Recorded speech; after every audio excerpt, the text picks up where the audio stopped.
Welcome to A Moment with Nature. My name is Dr. Tony Gennaro from the Natural History Museum at Eastern New Mexico University in Portales.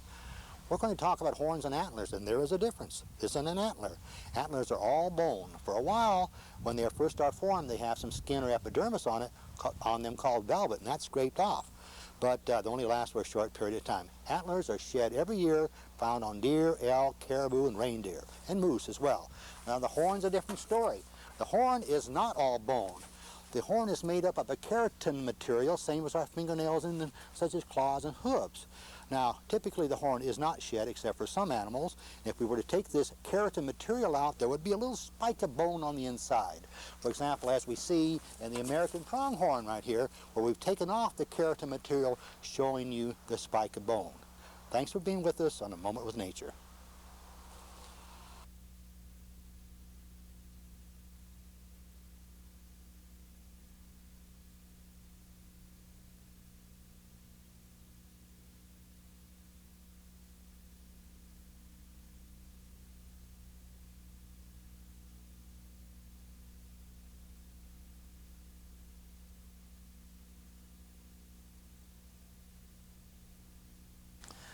Welcome to A Moment with Nature. My name is Dr. Tony Gennaro from the Natural History Museum at Eastern New Mexico University. We're talking about the great-tailed grackle. You can't help but distinguish this bird as a real long tail that's vertical to the ground. Now, normally, these birds are sometimes called jackdaws down in southern Texas, but normally these birds were only found in southern New Mexico and southern Texas, but more recently they have spread their ranges northward, so that in the northern parts of both states they are present year-round. They're the ones that accumulate in large flocks in the trees at night, can make a lot of noise. A lot of people think they're crows, but they aren't. They're called great-tailed grackles. Now, the idea is that these have spread northward just more recently. In the 50s and 60s, they weren't here. It could be associated with just time, but also the increase in dairies and feedlots with a lot of feed available for these birds may account for their spread. They are protected by federal and state laws now, and I thank you for being with us on A Moment with Nature.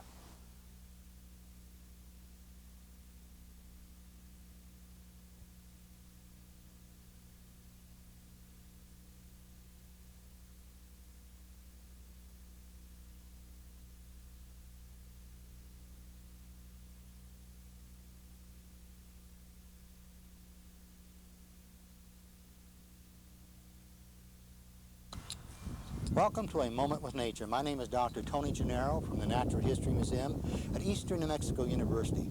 We're going to distinguish between the mule deer and the white-tailed deer. Now, mule deer are typically western in their distribution, white-tailed eastern in their distribution, but they do overlap, especially in New Mexico and Texas. The main way to tell these two apart, of course, the white-tailed deer has a white tail. Not only that, the white-tailed deer antler has a main branch here, and with branches coming off. But notice the branches do not fork on the end. That's a white-tailed deer. Now if we look at an antler of a mule deer, we'll see a main supporting unit here, but however, note that the branch that comes off forks. So the mule deer with this forking branch and its black-tipped tail can be distinguished from the white-tailed deer. Thank you for being with us on A Moment with Nature.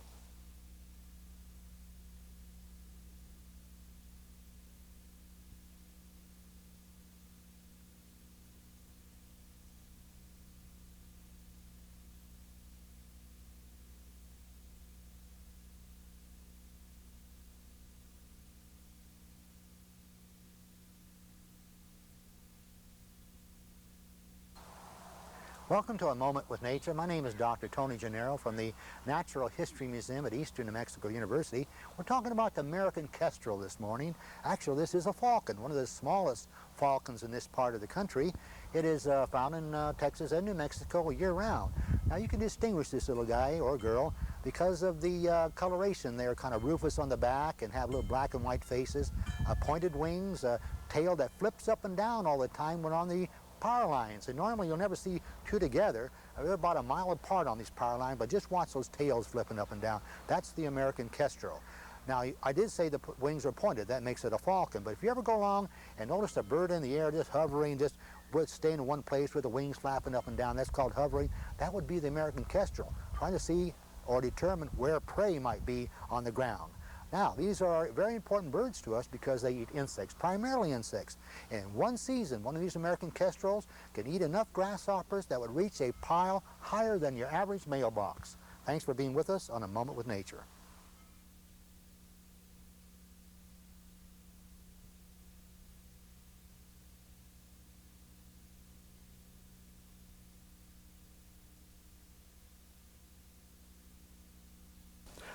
Welcome to A Moment with Nature. My name is Dr. Tony Gennaro from the Natural History Museum at Eastern New Mexico University in Portales. I'm holding a tarantula in my hands. These are found in eastern New Mexico, West Texas, as well as throughout the Southwest. They occur on grasslands, deserts, edge of cultivated fields. They eat small vertebrates as well as insects. An interesting thing about them is when they defend themselves, they shake their legs very rapidly, and in so doing dislodge toxin-coated hairs, forming a cloudy mist that frightens the animals that try to capture them, and the other animals leave. Their habitats include this. They are hatched from eggs in burrow systems.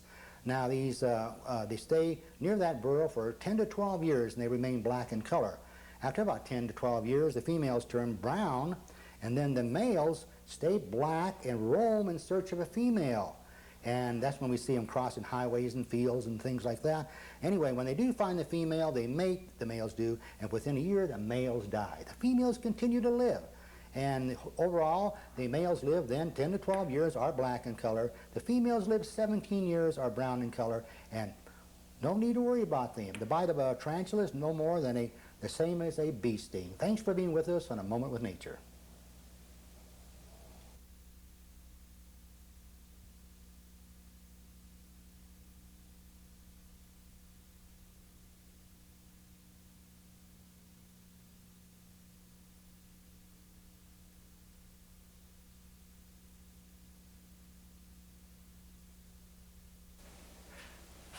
Welcome to A Moment with Nature. My name is Dr. Tony Gennaro from the Natural History Museum at Eastern New Mexico University in Portales. Recall the Merry Melody and Looney Tune cartoons when the turtle would walk out of his shell and kind of hang it on a hook somewhere? No way. The skeleton of the turtle and the skeleton of the shell itself really are all one and the same.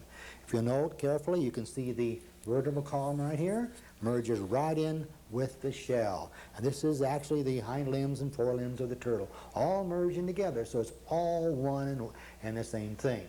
Now, the entire part in here is all bone, which is the same as, or similar to, the bony armor of our ancient fishes. Thanks for being with us on A Moment with Nature.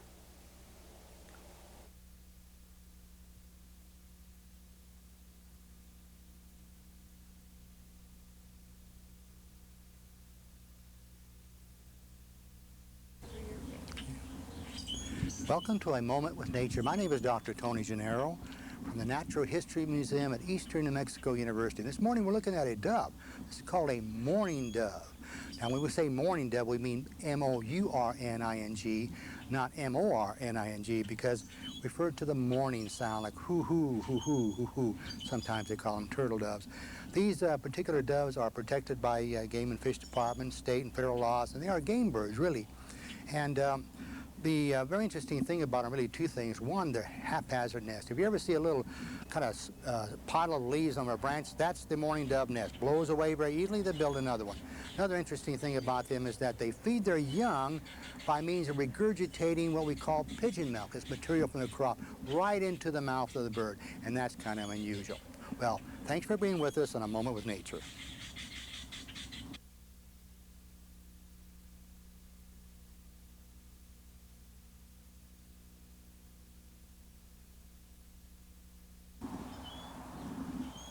Welcome to A Moment with Nature. My name is Dr. Tony Gennaro from the Natural History Museum at Eastern New Mexico University in Portales. We're looking at prairie chickens, the lesser prairie chicken.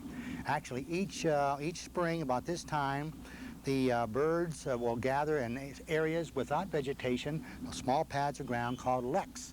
in eastern New Mexico and West Texas. And when they get out there, there'll be several males and just a few females. And the males do a very elaborate dance, and they have very elaborate colors. And this goes on and on and on. Well, the overall idea is the male with the most colorful feathers and probably the most show-off-ish kind of dance actually gets to mate with the female. After the mating process is over, the female goes somewhere way back in the bushes someplace and lays eggs and hides them very carefully. Now, this prairie chicken used to be quite widespread. Eastern New Mexico, Panhandle of Texas, and southern Oklahoma. Now they're becoming very scarce. We hope that researchers, landowners will kind of get together and work out this problem so we can save the prairie chicken as well as the habitat that they're a part of. Thank you for being with us on A Moment with Nature.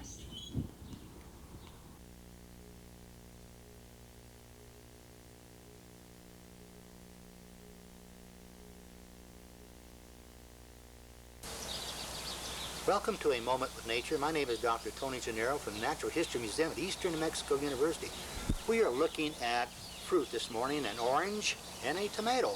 We ask ourselves, why are these colorful? Well, the reason is to attract the attention of birds and mammals that can interpret color, primates as well as us. So why are they fleshy? Well, so the mammals and birds will eat them. They're edible. And we ask why nature has come up with such a neat strategy. Well, when these are eaten, the seeds go through the digestive tract and they're dispersed somewhere. As well, birds may eat them, fly off, and spit out the seeds. Well, our responses to these colors as humans have made something very interesting about this. Advertising signs of these colors, McDonald's arches, for example, red stop signs, and orange curbs. And actually, every stop sign is a red tomato. Thanks for being with us in A Moment with Nature.